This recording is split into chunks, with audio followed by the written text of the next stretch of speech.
Do you know what today is? It was Michelle.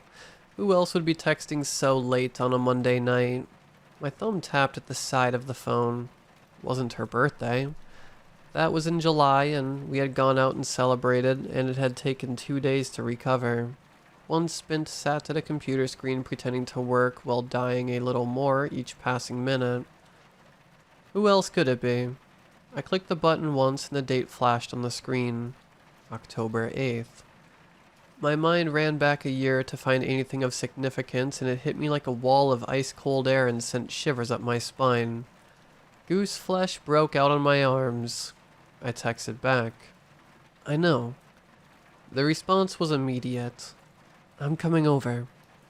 10 minutes later, the door swung open. Michelle didn't knock anymore. She flicked on the light and shut the door with her foot. The rush of air brought with it the smell of booze. Think you might want some company. She sidled over to the single chair, pushed hard against the kitchen island, and collapsed in a heap. She fished out a bottle from the inside of her jacket. I'll get us some glasses. I took 2 short crystal glasses from the cabinet over the bench and held the first in front of her. She leaned forward and poured almost to the top and cradled the bottle to her chest. I'm fine with the bottle. I sat and nodded my head and held up the glass. To Richie. I didn't think it would hit me this hard. She turned up the bottle almost vertical. The smell hit me before the liquor touched my lips. It was the cheap stuff. Not that I am any sort of expert, but everyone knows the almost turpentine smell of the low grade. Just here to get you drunk stuff. I took a small sip. A year. Where has that gone? I fingered at my glass. I dreamed about him the other night. I am at the bridge. The moon is full. I find his phone by the railing and it rings. Richie's name flashes on the screen. I push the button and I say hello, but there isn't any response. No breathing, no static, only silence. I plead with him to say anything, to tell me where he is or why he... She trailed off. Her eyes dropped to the floor in front of her shoes and she rubbed one foot over the other. She looked up. I want to go out there. When? Now? She nodded. I can't. I have work tomorrow. And I'm studying for the bar exam. I need to be there with him. She stood. You're driving. I usually drove whenever the 3 of us would go anywhere together. I don't know why. I guess I didn't mind acting as chauffeur. Michelle rode shotgun and Richie would sit in the middle seat in the back and grin at me every time I looked in the rearview mirror. I tried to imagine him there now and struggled to bring his face to mind. Michelle plugged her phone into the car stereo. She put on What a Wonderful World. A couple of years back, Richie started on medication. He'd always been a bit up and down, but nothing serious. Or so we thought. The pills were supposed to even him out and take the edge off. He went through a honeymoon period with them and was in high spirits whenever we saw him. That's when he started ending sentences with, "What a wonderful world." It became sort of a mantra. As the time wore on, we noticed a change in him. The medication messed with the wiring inside his brain and he became increasingly dark and morose. He kept on saying what a wonderful world, but he began using it ironically. He told us a story of a boy he knew from school. He had been missing for over a year until they found his bones in the backyard of an acquaintance who had been cashing his disability checks. What a wonderful world, Richie had said. Michelle sang it now. She rested her head against the window and breathed the words, whispering them. The drive out to Breakwater Bridge takes about an hour. As we neared the bridge, my breathing quickened and my palms were wet against the steering wheel. The alcohol churned in my stomach. I didn't think it would hit me this hard. Is there anything left in the bottle? Michelle passed it over and I swirled it and downed what remained. The bridge is about the length of a football field and sits a solid punt distance above the water. The Breakwater River flows slow and deep below the trees, covering the banks either side. I pulled over onto the shoulder at the entrance to the bridge. It was late and there wasn't much traffic. Lights illuminated the concrete deck and made the moonlight redundant. Michelle ran a hand over the crash railing at the threshold to the bridge proper and stepped onto the concrete deck. "Are you crazy? What if a car comes?" "It will see me. I want to go and look." I followed her onto the bridge, and about a quarter of the way across, Michelle stopped and leaned on the rail and peered over. The water flowed dark below. A cold wind whipped up, and I crossed my arms over my chest.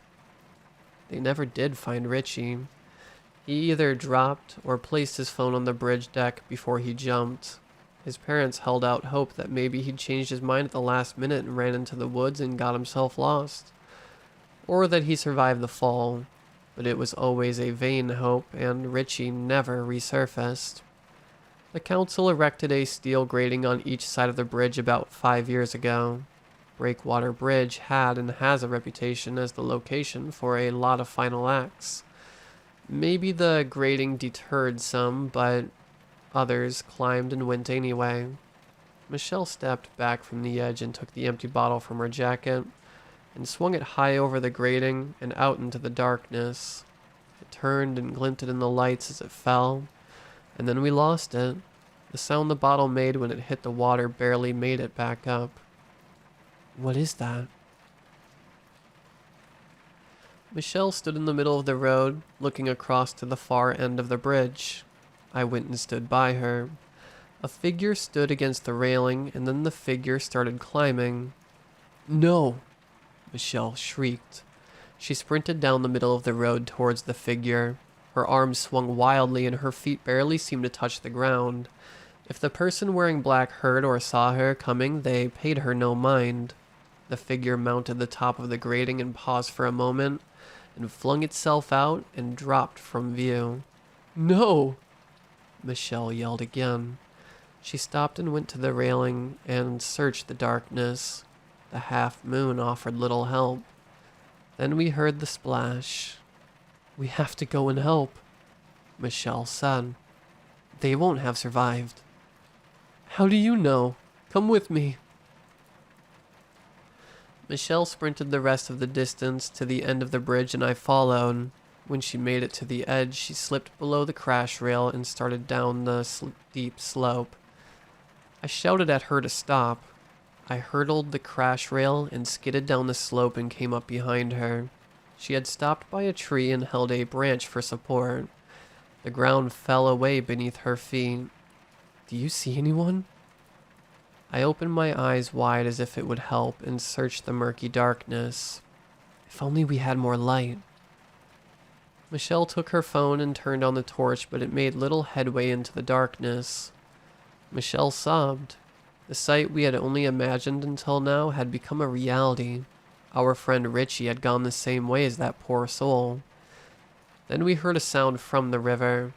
It wasn't a voice or someone swimming, but a rhythmic splashing. Through the darkness, a shape came into view floating on the water. It was a small boat with someone at the oars. It moved out into the stream and then stopped. The person in the boat leaned over and grabbed at something in the water. The boat rocked and the person in the boat hauled a shape out of the water and into the boat. A big, heavy shape. "He's picking them up," I said. "I've heard of this. People who live near bridges saving people, talking them down. Except that isn't what this is." "Yes, it is." The boat rowed back to the shore, and we lost it from view behind the trees. Michelle turned to me. "What if they picked up Richie?" "Richie's gone." "He might not be. Help me find a way down." We first went up and then scrambled down the slope, guided by the torches on our phones.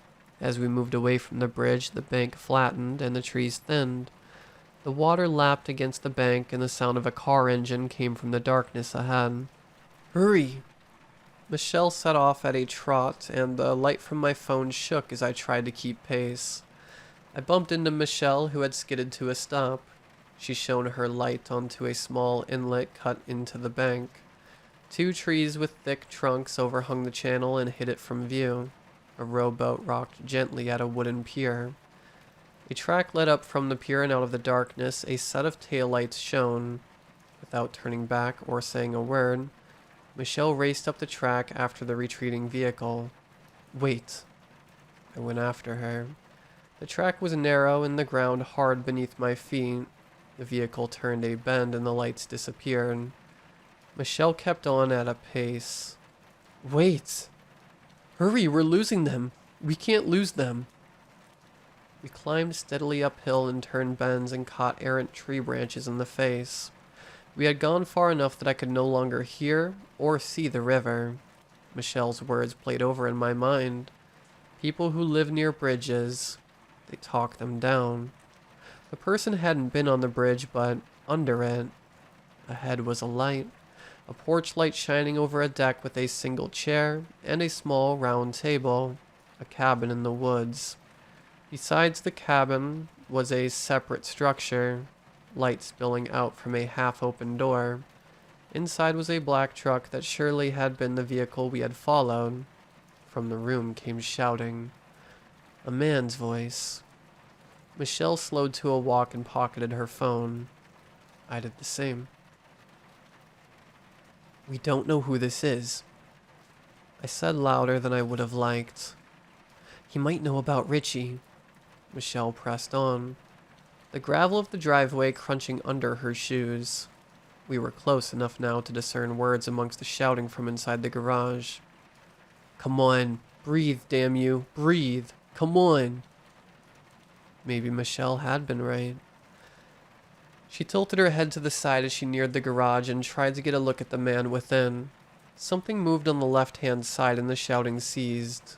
Michelle palmed one side of the double swing door and inched it open. Excuse me? A man wearing a black raincoat and dark waterproof pants jumped and turned. He had been leaning over a workbench where a body lay, wet and unmoving. The man placed his right hand in his jacket pocket and kept it there. Who are you? What are you doing? We saw you. From the bridge. Did you save him? The man in the coat turned his eyes down at the body on the bench, then back up to Michelle. I couldn't revive him. Should we call an ambulance? I said. Towels covered the bench where the body lay. A rolled up sleeve exposed naked white flesh, and beside it lay a used syringe. No, he's already gone. The man opened the cupboard below the bench and pulled out a white sheet and covered the body. As he pulled up the sheet, I took a look at the face. It was a boy, a teenager, maybe just out of high school. Purple welts bruised his skin at the neck. There's nothing more to be done. We should call an ambulance, I said. The man straightened and his right hand went back into his pocket. He took a step forward and stood directly below a single light bulb hung by a wire from the ceiling. The man lowered his big brown eyebrows and shadow engulfed his eyes. He parted his lips. Several teeth were missing and I caught a hint of a tattoo extending up his neck. You won't get any reception up here. We can't call anyone. I checked my phone. The man was right. I had no service. The man took another step forward and I instinctively took a step back. Michelle, through either determination or curiosity, or by the recklessness imparted by all the alcohol, stood her ground. A year ago, Michelle said, our friend jumped from the bridge. His name was Richie. Did you save him? I never asked their names. Is Richie alive? Michelle shook and her voice faltered. The man in the coat took his right hand back out of his pocket and rubbed his hands together and looked Michelle in the eye. No, he isn't. Come inside and we will drink to the departed. The man exited the garage and held the door open and motioned us towards the cabin. We waited for him on the porch while he locked the garage. He was thick-set, and his boots fell heavy on the steps. He unlocked the door, and we followed him inside. The cabin was a picture of order. What furnishings there were stood uncovered and in place. Pairs of shoes lined up neatly below a coat rack. No photos or pictures hung on the walls. Every surface was clean and uncluttered. The man went to the kitchen and reached into his pocket and pulled out a small gun and placed it on the counter. He then took a bottle and 3 glasses from a cabinet and sat at the square dining room table. He held out a palm and we each took a seat. He poured into the glasses and pushed them in front of us. I spun mine in my hand and looked over the shoulder of the man to the firearm on the counter. Michelle kept her arms folded in front of her. The man raised his eyebrow and his glass. Cheers. I held up my glass, but I did not drink. Michelle sat with her arms folded, staring at the man in the coat. I guess I'm the only thirsty one. How do you know Richie is dead? Michelle said. The water and the rocks kill most. Sometimes they live, but it's never for long. They come here to die, and that's what they do. What were you doing out on the water? I said. Were you fishing? I'm no fisherman. Then what? Do you sit there in your boat all night and wait for someone to come and jump? Michelle unfolded her arms and leaned forward. I shot her a glance. I wasn't sure if she'd seen the man place the gun in the kitchen. The man leaned back in his chair. They choose to come here. I don't force or coerce them. They jump in and I pull them out. Sometimes I can bring them back. Sometimes I can't. That part is not for me to decide. He drank. There's something I don't understand, Michelle said. What's that? Why don't you spend your time up on the bridge instead of the water below? You'd save more if you could stop them jumping. I need them to choose. Choose what? I said. Choose death. When they jump, they're consenting to die. They give up rights to their own bodies. Empty vessels, I call them. And if I can revive them, I can do what I want with them. And what's that? I give them what they want. I kill them. Michelle balled up her hands into fists. Was Richie alive when you pulled him out? I never asked their names. The man drained his glass and poured another, and mostly what is left of them can't tell me. What a wonderful world, I said almost automatically. The song playing in the car and talking about Richie made me fill that gap just as Richie would have. What a wonderful world. The man repeated. He smiled and chuckled. Did your friend used to say that? My stomach leapt up into my throat and I fought for breath. Michelle stood and leaned over the man. Did you kill Richie? Did you kill him? Michelle was almost shouting now. Her shoulders rose and fell and her hands shook. The man didn't move and took his glass and drained it. I watched the gun on the counter. The man looked at me. I reached under the table and grabbed Michelle at the knee. I wanted to leave. The man had sat himself closest to the kitchen and would be at the gun in about 3 steps. Did you kill Richie? Michelle slammed her fists on the table and the glasses and the bottle jumped and clanged back down. I told you they kill themselves when they jump, but if you want to know what I do with what is left of them, go into that cabinet in the next room and get my laptop. The man pointed at me and then into the next room. Me? I said. When I point at you, I mean you. The man turned to me and I first shrunk down in my chair and then, reluctantly, I stood. My chair scraped against the tiled floor and I almost kicked it over.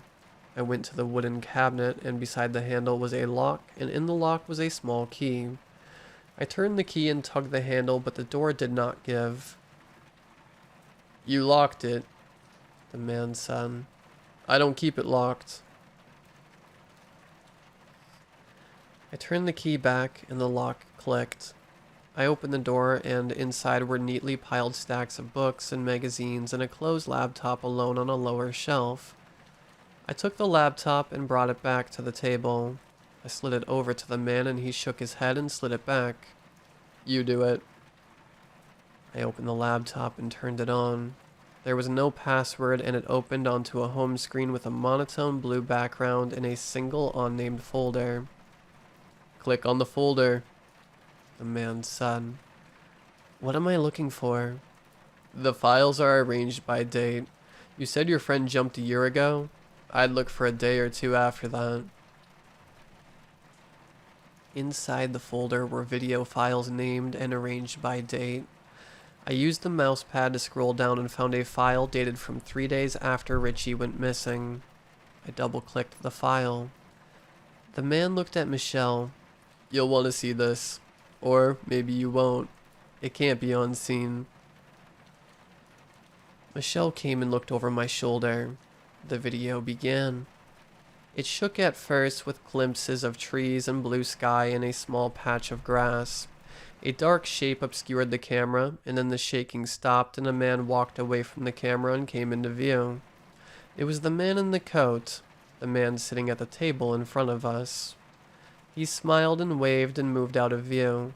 A second figure lay on the grass, far and away and out of focus. I leaned in and tried to make out who it was, but I could guess. The camera jolted and the lens zoomed in and removed all doubt. It was Richie, and he was alive. He lay on his back and flailed spasmodically, kicking his legs and pointing his arms to the sky. His right foot veered off to the left at an unnatural angle and appeared to be broken. He smiled and turned his head from side to side in the sunlight. Michelle breathed hard and hot onto the back of my neck. On the screen, the man reappeared. He carried a sledgehammer in one hand. The hammer had a long handle and a huge gray metal head. The man, despite his size and bulk, tilted under the weight of the tool. The man walked over to Richie and dragged him closer to the camera. Richie made no effort to resist and seemed almost lost in delirium. The man placed Richie's head on top of a sawn-off stump at a tree cut to about ankle height. Richie lay on his side and looked directly into the camera and smiled and said, "What a wonderful world." Behind him, the man raised the hammer over his head and gripped it in both hands and brought it down with all his strength. The gigantic head of the hammer pulverized Richie's skull, and it burst into a watermelon. Blood and brain and skull fragments flying in all directions, leaving a flattened and shattered mess. Richie's body gave one last twitch and stopped. The man smiled at the camera and dropped the hammer to the ground and bent his knees as if performing a curtsy. I slammed the laptop shut. The man looked at us expressionless. He poured himself another glass and drank, his hands lifting the glass smoothly and deliberately. "Some things can't be unseen." "You monster," Michelle said. I sat speechless. Why had he shown us the video? He must know we would tell the police. I eyed the gun sitting on the kitchen bench. In a flash, I concluded the man meant to murder us. We had seen the body in the garage. He had shown us his video of Richie. This is it. This is how we die. Michelle stormed into the kitchen and grabbed the gun and stood behind the man and pushed the barrel against the base of his skull. The man did not react. "You killed Richie," Michelle said, her voice quivering. "I've been clear on this point. Your friend chose to die. He jumped and he would have died then and there in the cold water had I not pulled him out. I only delayed the transaction." "He didn't choose to go like that. Butchered like an animal. Worse than an animal." "The method is immaterial, and I promise you he did not suffer." "How can you say he didn't suffer?" I said. The man calmly took another sip. "When I revive them, I inject them, and believe me, they feel nothing but bliss until I finish them." You immoral monster. And what have I done that is immoral? Anyone who compromises the well-being of another is immoral. If we measure morality on well-being, then there can be no argument. I did your friend a favor. I gave him pleasure he would not have had if not for me intervening, and after his bliss I gave him a swift and painless execution. I increased the well-being of that boy, and brought a little joy to the world. He didn't consent to what you did. He consented to die. You are a monster. Michelle pushed the barrel against the head of the man, and he leaned forward. Why? I said. Why would you do this? I've seen things worse than that. They shipped me overseas and they ordered me to do unspeakable things, and they told me to come back and act like it never happened. The inside of my head is dark and the voices are constant. They pretend to help, but the only help they provide are a bunch of pills and injections that made me something I wasn't. They ripped the soul right out of my body and left nothing but a mumbling and numb sack of meat. And then they took away my doctor and my meetings, and used the money they saved to build that railing on the bridge. And so the darkness returned and the voices grew louder. Doing what I do is the only joy I have. It is the only way to silence the voices. And only then for a while, and I only do it to empty vessels who give their consent by jumping. I am no more a monster than you, or your friend, or anyone else. Richie didn't deserve what you did to him, Michelle said. I didn't walk him to that bridge, and I didn't make him jump. Whatever led him there had nothing to do with me. I took what was already done. He was alive, Michelle said. You could have helped him, and instead you splattered his brains. You're inhuman. Oh, I'm all too human. And now you have to choose. You can pull the trigger and end me and stop this. If you are so sure I'm an inhuman monster, then it should be easy and it won't weigh on you.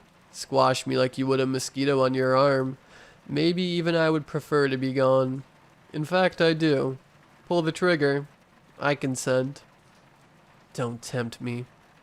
I'm instructing you. Pull it and end me. Do it now and make the voices stop and send me into the darkness. Do it. Michelle straightened her arm and pushed the man's head further forward. Her hand shook and she squeezed her eyes closed and then opened them again, and tears ran down her cheeks. She bent her elbow and dropped her arms to her sides and sighed. She put the gun on the table. The man sat upright and expressionless and drank. I exhaled for the first time in what felt like minutes. Michelle bent over the table. The man smiled at me and winked. I put my head to my hands and turned my back. I couldn't bear to look at him, the man who killed my friend. The next thing I knew, I heard a loud pop. I turned and the man slumped in his chair, Michelle's arm outstretched and holding the gun. Michelle brought her free hand over her open mouth. What did you do? I said. I don't know. Michelle's eyes went white and she collapsed to the floor. I laced my arms under her back and sat her up. She mumbled and shook. I leaned her against the wall. I took a cloth from the kitchen and wiped the gun and all the surfaces we had touched.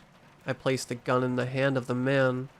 I put the 2 glasses the man had taken for us and tipped out the liquor and washed them and put them back. By the time I was done, the color had returned to her face. She bowed her head and shook it slowly. She sobbed. I leaned over and whispered in her ear, "We never ever breathe a word of this." She nodded. "We have to go," I said. "I'm a monster," she said. "No, you're not." We followed the path back to the river. The boat rocked gently in the haven of the inlet. I began to scramble up the slope and up to the bridge. I looked back and Michelle was not there. I slid back down. She stood by the boat watching the river ease by. I grabbed her arm and gave a gentle tug. She did not move. "We have to go. Someone might have heard the shot." She looked up at the bridge and blinked away tears. "We have to go." I gave another pull, and this time she followed. We made it up to the bridge. Deserted in the early hours of the morning, when the car came into view, I started running, my feet slapping against the concrete deck. I became aware that my footsteps were all I could hear. I turned and searched the bridge for Michelle. Then I saw her. She stood by the railing, watching the dark water of the river. She looked up and then started climbing. No! I screamed at her and started running. I skidded to a stop on the concrete deck of the bridge and jumped and managed to grab her by the ankle. She kicked, but I held firm. I pulled and she came loose and we fell together in a heap on the cold concrete. That was a week ago. Michelle is a wreck. She apologized repeatedly on the drive home. She looks like she hasn't slept. I know I haven't. I watch the news each night expecting to see a story about a body discovered alone in a cabin in the woods by the river, and with it a cache of videos found on a laptop. But nothing. I expect a knock on the door or a phone call from the police telling me they found some evidence we left behind and to come with them, please. But only silence. Eventually it will come to light. All of it, I am sure. And what then? Will they call us monsters?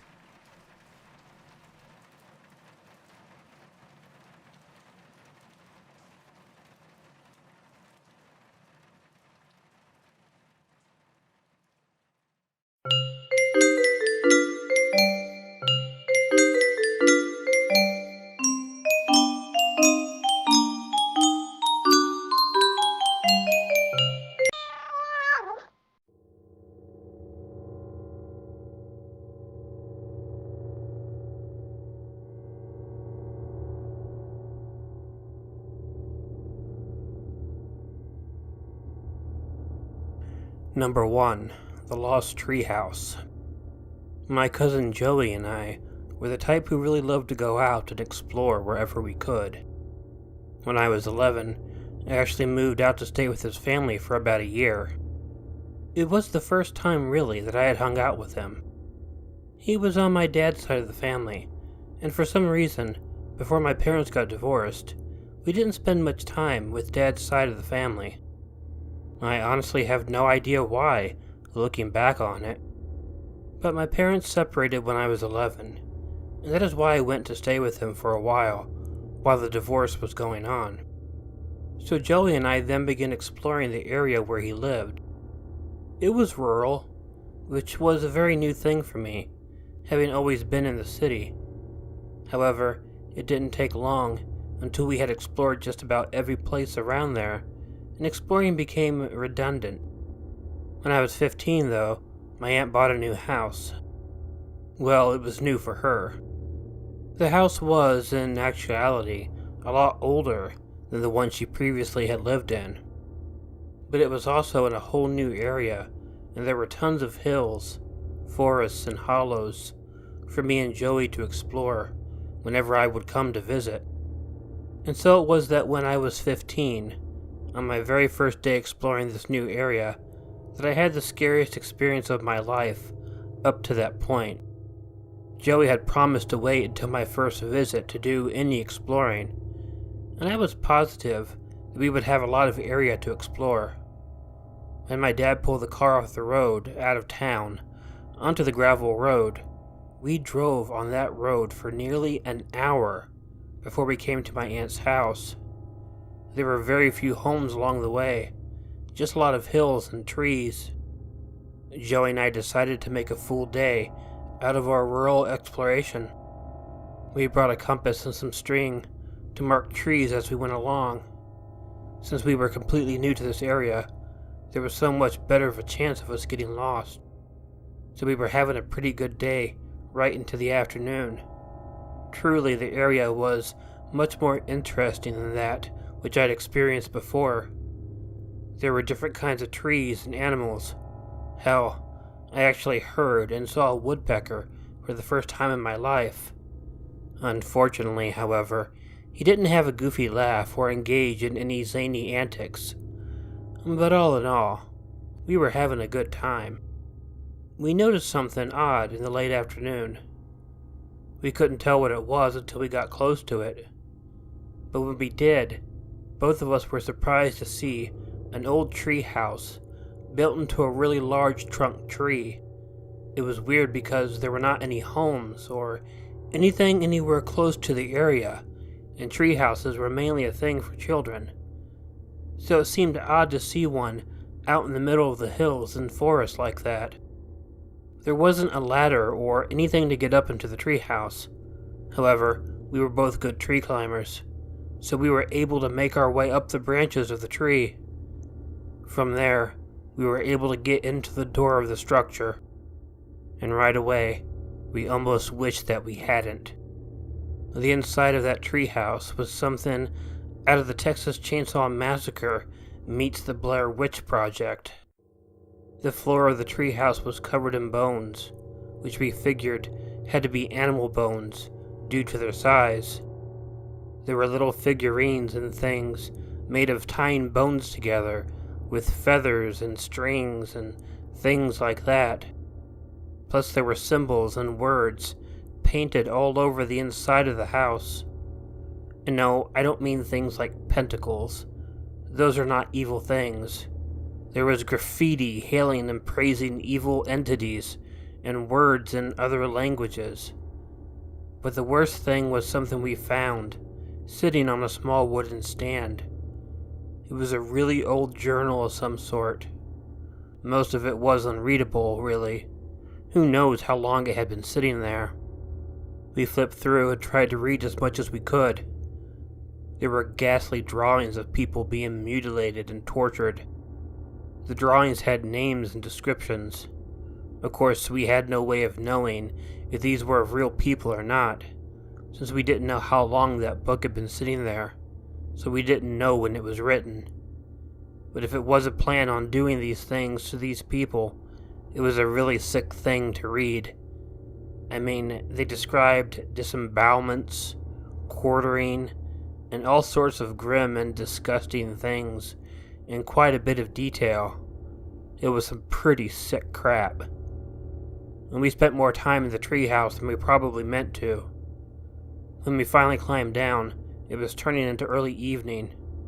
We started home immediately after that. We brought the book with us and one of the bone figurines. It was sort of sickening, but we wanted to show Joey's parents what we had found. We were pretty excited about the whole thing, I won't lie. I bet that is something obvious by us bringing the pieces back. But that doesn't mean that we weren't also a bit frightened. It would be an absolute understatement to tell you that we were scared. I mean, I don't know if it is really true that killers kill animals before moving on to humans, but it was obvious that whomever owned that treehouse must have killed plenty of animals. And even if they never killed a person, they had a book outlining how they would do it. We got a pretty weird reaction from Joey's parents. They took the book and the figurine from us. They basically told us that although it was okay for us to go exploring, we had to be careful, be mindful of other people's property, and to be careful when entering old, abandoned buildings. I don't know what became of the book and the figurine. I wish I did, because I think showing them while this story is being told would be awesome. But this happened a good 25 years ago, and my aunt claims to have no memory of it. Joey remembers, of course, but he never got a hold of the book and figurine again, so neither of us have any idea at all what happened to them. Number 2. Shock. This isn't a long story, but it sure is a scary one. I mean, it's the scariest thing to have ever happened to me in my entire life. When I was young, my family bought a nice house in a quiet suburb. It was a cool house with a huge attic, a huge cellar, and best of all, it had an actual tree house in the backyard. It was a sturdy wooden tree house set on a strong tree. There were pieces of wood nailed into the tree to form a ladder, leading up to the entrance to the tree house. The treehouse became a major part of my childhood. I spent a lot of time up there with friends, and even slept in there during the summer occasionally. It's hard to imagine doing that now, because when you're a kid and having fun, you might not care much whether or not you have air conditioning. It was hot, but it was also fun not having to be in the house. On this particular night, I was sleeping in the treehouse with my brother. It was a nice night. We were talking about girls and stuff. Eventually, we put our lantern out and went to sleep. Something woke me up late at night. It was dark, and I didn't know what had woken me up at first. I looked around, trying to see if my brother had gotten up. Maybe he had to go into the house to take a leak. Okay, I'll be honest. He would have just peed out the door of the treehouse onto the ground. But hey, I gave him the benefit of the doubt. But my brother was lying next to me in his sleeping bag. Then as my eyes adjusted to the darkness, I realized what the noise was. Looking over at the entrance to the treehouse, I noticed a form starting to rise over the door. There was someone climbing up the ladder into the treehouse. At first I thought it might be my dad. I mean, he never came to the treehouse, but he might have had a reason to. But as the guy rose into the doorway, I realized it was not someone that I had ever seen before. I grabbed my brother and shook him. He woke up quickly enough and asked what was wrong. But then he noticed the guy and sort of screamed a guy scream. I know, not something you hear very often. The figure came into the treehouse. My brother quickly moved back against the wall. The things that happened next are a bit fuzzy, but I will try to tell them the best that I remember them. I came in contact with the guy, but I'm not sure if he came after me or if I went after him. It's possible I tried to knock him out of the treehouse, but it didn't work that way. I was grabbed by him, and the next thing I knew, I was thrown out of the treehouse. I fell all the way down and landed on my back. I didn't get knocked out right away, but everything was fuzzy. All I could do was yell for my father. I couldn't even move, but I weakly yelled and then tried to yell louder and louder. I heard a struggle in the treehouse, and I worried about my brother. I wanted to get up and help him, but I wasn't able to do that. All I could do was call out and worry about what might be happening to my brother. I did black out then. I was in the hospital later. 2 of my vertebrae were broken in the fall. The guy who broke into the treehouse was a homeless guy. He probably thought that no one was in the treehouse and that it would be a good place to sleep. He was very much out of his mind and was put into a psychiatric ward afterward. Fortunately, my brother was not hurt, but we both suffered problems mentally after what happened. If you've never woken up in the dark and seen a dangerous person simply appear, you cannot imagine the terror that we felt. It was beyond frightening, and it made us think it was going to happen over and over again.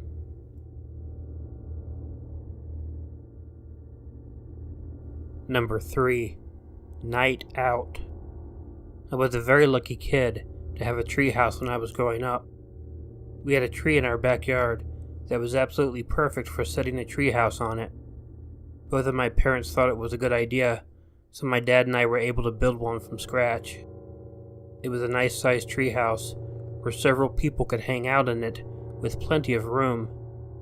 We built a rope ladder which could be pulled up into the treehouse after entering, and there was even a trap door. We got that idea from watching The Simpsons. Well, the whole idea of the treehouse probably came from The Simpsons, I guess. Well, I love that treehouse more than anything in the world. My best friend Toby and I would even have sleepovers in the treehouse. That was always the coolest thing because we had a little television, sleeping bags, snacks, comic books, you name it. And the best thing was that we were unsupervised when we were there. We did all the things you would expect kids in a treehouse to do. We made s'mores. We told ghost stories. It was awesome. It was a warm summer evening. Toby and I were planning a night over in the treehouse. We even were able to convince my parents to loan us a VCR overnight. We watched Freddy Krueger movies, and it was very fun. As is usual with sleepovers, we obviously did not go to sleep right away. It got really late into the night, and that's when things got interesting. From being high up in the treehouse, we could see a lot of things, and that was the coolest part of all. We even had a small telescope that we used to spy on people. I always liked doing that. I think that there is a voyeur in all of us to a little extent, and I always found it very interesting that we could spy on people, and they had no idea, and never would, that they were being watched. The neighborhood was dark, and that was always the best part of the night. It made watching the movies much scarier. It also just enhanced everything. While a movie was playing in the background, we kept trying to find something interesting. And that's when I had my rear window moment. It wasn't far away, though, either. I noticed something across the street. There was a man on the side of one of the houses right across the street. It was a window in the back of the side, and he was using something to pry it open. Now, I knew the person who lived in that house. It was an elderly woman, and she lived alone. So what I was witnessing was an attempted break-in. I got Toby's attention, and he noticed it too.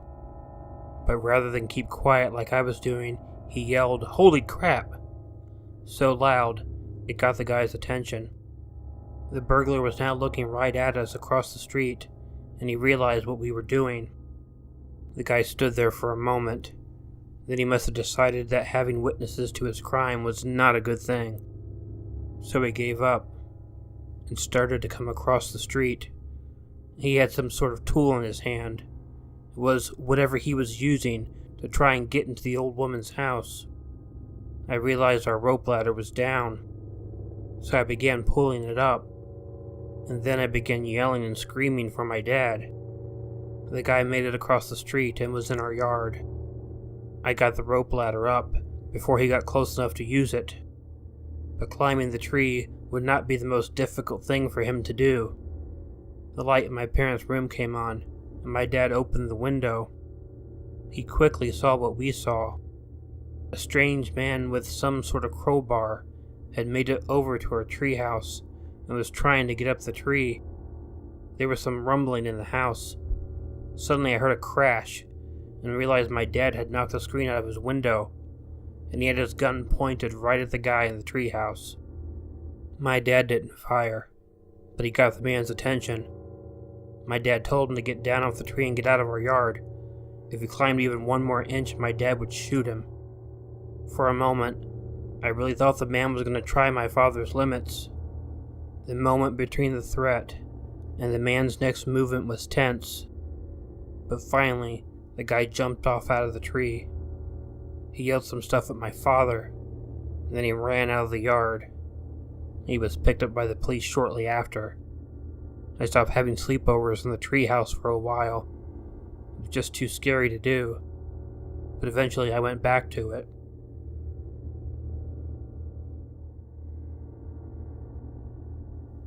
Hey y'all, Killer Orange Cat here. If you like this video, please let me know by hitting the like button. If you're not already subscribed to Killer Orange Cat, please feel free to hit the subscribe button and the bell below, or wait for the icon of Ichigo the cat that will appear at the end of this closing. Leave me a comment to let me know what you thought of the video, and consider sharing it with someone you think might enjoy it. If you have an original story that you'd like narrated on Killer Orange Cat, please email it to the address provided in the description. But most importantly, please don't forget to make sure to check in your closet and check under your bed, because you never know where a Killer Orange Cat might be hiding. Good night.